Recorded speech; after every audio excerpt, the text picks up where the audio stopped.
Hi, I'm Hartley Lin, and I'm the author of the graphic novel Young Francis. The Italian title is Comme les gens normale, and it's published by Edizioni BD. I'm here to answer a few questions about the book.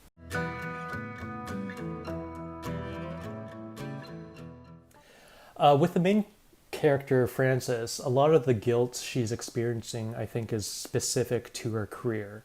And so in the book, she works for a corporate law firm, which is a highly competitive, high pressure field, and it's filled with type A personalities.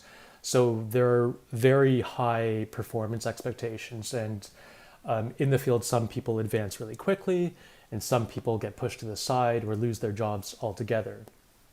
So in that context, the question, how does one achieve happiness free from guilt, in whatever vocation you have, it's a really common challenge. Basically, finding a line of work that you can derive meaning from, and it's not at odds with your personal morals.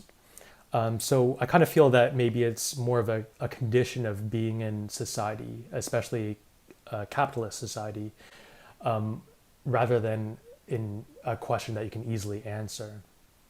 But in the book, I kind of treat it as the way I see it in real life, which is for a lot of people, we just simply don't have the luxury of choice. Sometimes we just have to do our best with whatever environment we're in. I hope that's not a very cynical answer.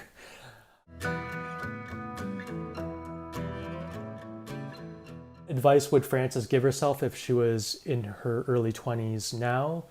I think she would say, try to focus on things that are within your control. Take your time.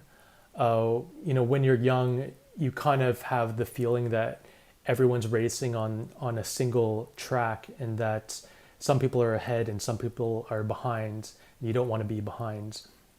But as you get older, I think you kind of see it differently. You see it as people racing on parallel tracks at different speeds, and they experience different hurdles at different points. So you kind of have to take the time that it's going to take for you to find your place in the world. So I think the advice she would give herself is to be patient and just, don't be too hard on yourself. And I can safely say I have no idea.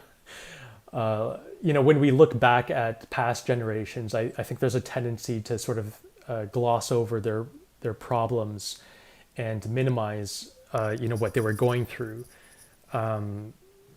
But also, I think the truth is that a lot of the problems we face, within whatever generation it is, really aren't specific to the generation, that they're ongoing problems in society.